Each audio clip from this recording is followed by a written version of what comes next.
Excuse me.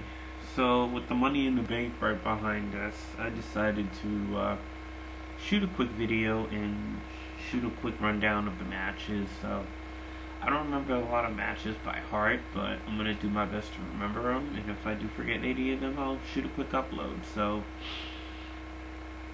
quick review I wanted to do was the first match with the women's Money in the Bank.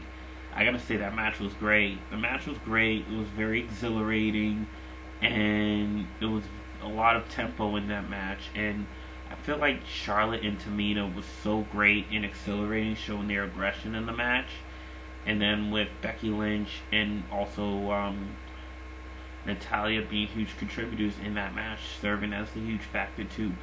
I had a feeling Carmella was going to win the Money in the Bank. I felt like she needed it a lot more because, it was interesting how it was done, but I feel like the controversy was a bit unnecessary. I thought Carmella was going to get the Money in the Bank clean, but unfortunately James Ellsworth got it, and that's where the controversy kind of stirred up a little bit. So it was really unfortunate they had to go that route, and then now Daniel Bryan is going to get involved. So I wouldn't be too upset about it because even Daniel Bryan looked like he was very upset about that too. So hopefully that gets resolved, and then Carmella can somehow still maintain Money in the Bank without James Ellsworth having to serve as a factor. So the match was good. I'll give it a C+. Because Charlotte and Tamina and Natalia and Becky were huge contributors in the match, but the finish was kind of what stirred things up a little bit. So I'm a bit disappointed in that a little bit, but I'm glad with Daniel Bryan's involvement. Daniel Bryan going to be involved this Tuesday. That's going to change the story a little bit, but I'm intrigued with how it's going to go. So hopefully he doesn't do anything controversial for Carmella to just keep it instead of finding some way for her to win and then prove that she should continue being Money in the Bank. Match number 2 that we had was, can't remember what the next match was, but I did remember that it was the New Day versus the Usos. New Day versus the Usos put on a fantastic match as well. Unfortunately, the match didn't end in a countout, so we had another two controversial endings in a row. Usos walking away countout, and there was no need for that. The Usos could have won clean, or New Day could have won clean, but it looks like they're really saving that for New Day to win at a bigger stage, and then the Usos to walk away and count out. And yeah, it kind of questioned me a little bit because the match was really awesome. It looked like the New Day had some quite advantage. The Usos had advantage at one point too, so it looked like the Usos did have the chance to win it all, but unfortunately they didn't go that route either. So one thing I do have to say is congratulations to the to the New Day winning, but by count out, so no momentum shifted whatsoever. So I'm a little bit okay with that because no momentum shifted strongly, but we still need a strong winner. So that way the New Day can have their rematch somewhere. So that's what I gotta say to that. Or the Usos can have their own rematch. So that's one thing I gotta say to that. Next match indeed that we had was Lana versus Naomi. And I gotta say, that match was great. Carmella almost was gonna serve as a factor, but because of the controversy, it would be weird if she kind of cashed it in, so I don't know where the story would have stood there. But Naomi, played very well in the match, even though she had to look weak somewhere, but with the left knee did serve Lana as an advantage, so it was great Lana was able to dish out some moves of her own, so I thought that was great. So it was great see Lana get some action, even though I wanted Naomi to dominate the match a little bit more because Lana humiliated her on 2 separate occasions. And then on top of that, I thought Lana was going to get the win because she was able to nail her finishing move, but Naomi kicked out and then was able to make her submit, so that made it even more better than the rear view. So the submission hold that she had kind of served as a huge dice to served the dice up very well. So that's what I got to say to that. So second match with the New Day and the Usos, I give it a B- because the finishing moves and the huge factor was great, but the ending was a bit controversial, so B-. And then Naomi and Lana, I give that match as well a C+ because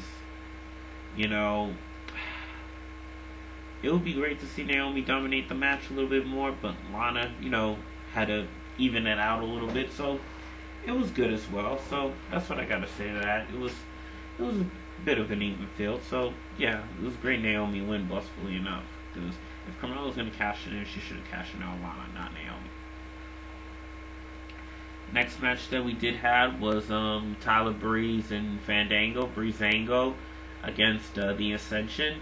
Great match there, but one thing I had to do to say there was no tag team champions involved, but a bit expected for Breezango to win, but Ascension didn't do very much in the match, but Breezango did look phenomenal in the match, so it was a big great they won, so I'm excited about that, but unfortunately for the least, the Ascension, did lost controversially, but still great for the Breezango to win. So glad they got some momentum going on somewhere. So it was great.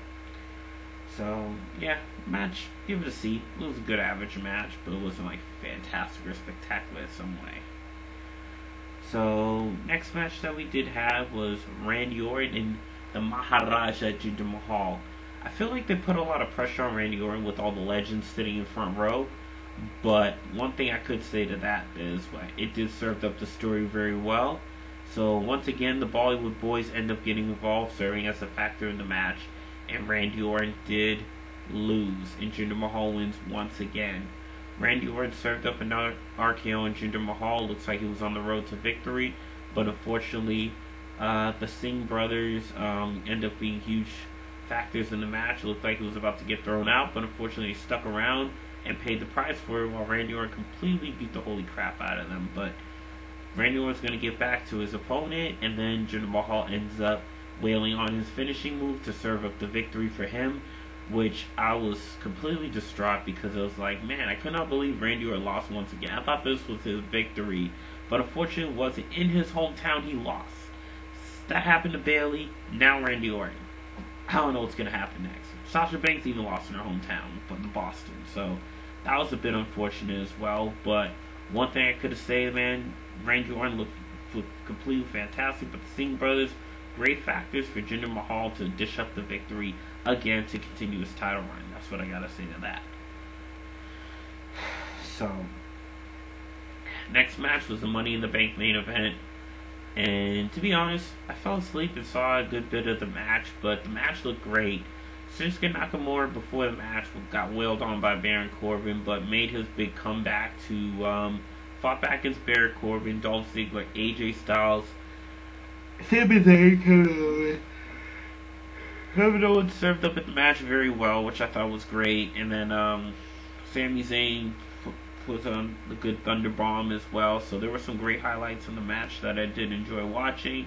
Ziggler nailing the zigzag on Baron Corbin was great, but Shinsuke Nakamura did pull off a huge comeback to fight back after getting wailed on by Baron Corbin, but to no avail when AJ Styles and Shinsuke Nakamura were fighting for that briefcase at the end, because Baron Corbin was the winner of the Money in the Bank. And I gotta say, good for Baron Corbin. I didn't think he needed the Money in the Bank, but he was a good choice. Because if Dolph Ziggler won once again, I don't know where they would go with him.